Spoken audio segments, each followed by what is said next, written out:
The British Empire called it their greatest military disaster. 20,000 spear-wielding warriors against the world's most powerful army. Everyone expected a massacre. They got one, but not the one they expected. Because on January 22nd, 1879, something impossible happened at a place called Isandlwana.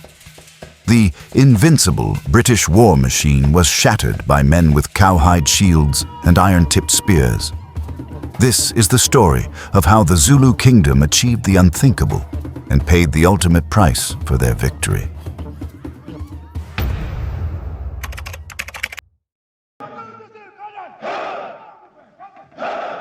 King Cetshwayo stands before 20,000 warriors. Ostrich feathers dance in the wind, war shields glisten, the air thrums with ancient power.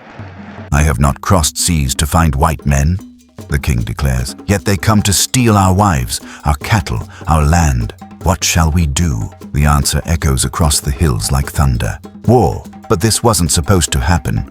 The Zulus had spent years avoiding this exact moment. Cetshwayo had bent over backwards to prevent conflict with the British. He'd negotiated, compromised, swallowed insults. However, the British didn't want peace. They wanted submission. Sir Henry Bartle Frere, the British High Commissioner, had manufactured a war from nothing. He took isolated border incidents, cattle raids, minor disputes, and weaponized them into a casus belli. His superiors in London were furious at his warmongering. But Frere saw opportunity. The Zulu Kingdom was the last major indigenous power in southern Africa. Its destruction would complete British domination of the region. Glory awaited.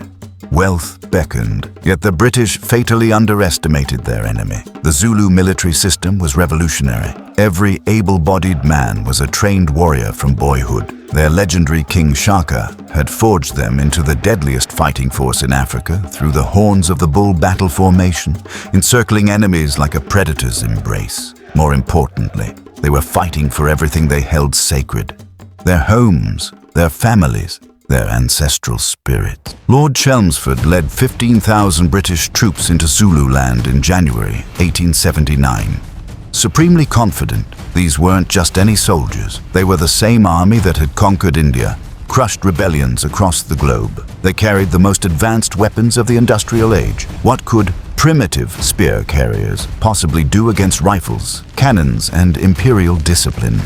The answer came at dawn on January 22nd. A British scouting party spotted a few Zulu cattle herders and gave chase. They climbed a hill expecting an easy capture. Instead, they found 25,000 Zulu warriors spread across the valley like a living sea of shields and spears. The trap was perfect. Chelmsford had divided his forces, taking half his army to chase phantom Zulus elsewhere. He'd left fewer than 2,000 men defending the camp at Isandlwana. No fortifications, no proper defensive positions, just arrogant confidence that no native army would dare attack British troops directly. Nashingwayo, Cetshwayo's brilliant general, had been waiting for exactly this moment. The Zulu war cry shattered the morning air. Thousands of warriors poured onto the plain in perfect formation. The horns of the bulls spread wide, preparing to encircle the thin British lines completely. British rifles opened fire. Zulus fell in waves, but more kept coming and coming.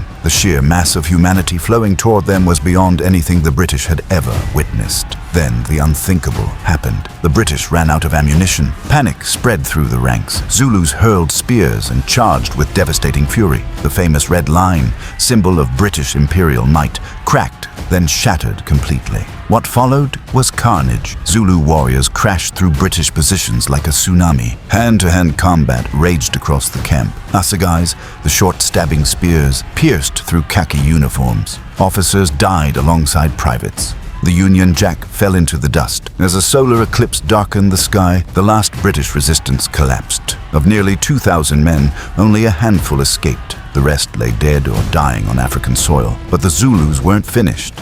Following ancient ritual, they disemboweled the corpses to release trapped spirits. The Victorian mind could barely process such savagery. However, this was about spiritual necessity, not cruelty. The Zulu worldview demanded that enemy souls be freed, lest they haunt the victors forever.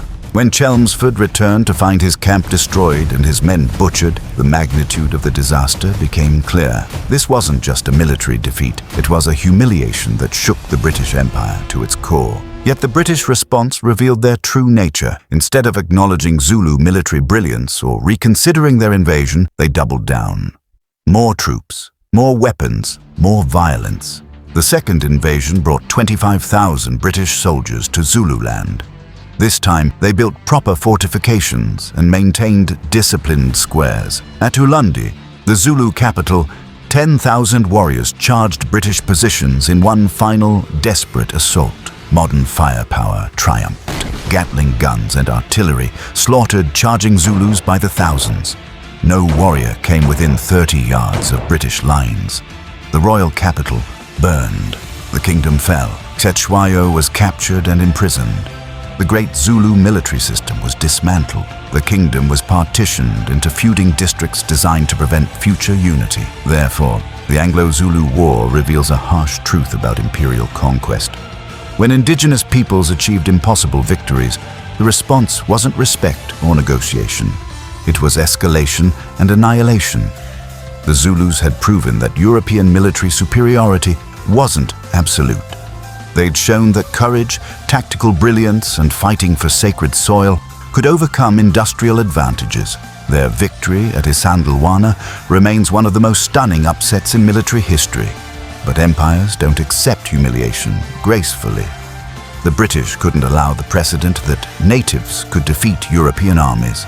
The political implications were too dangerous. If the Zulus could win, what about the Indians, the Irish, the Egyptians? The Zulu Kingdom's destruction wasn't just about southern Africa. It was about maintaining the racial hierarchies that justified global empire. Today, the Zulu people endure in South Africa, still speaking their ancient language, still honoring their warrior traditions. They remember Isandlwana not as a forgotten footnote, but as proof that resistance was possible.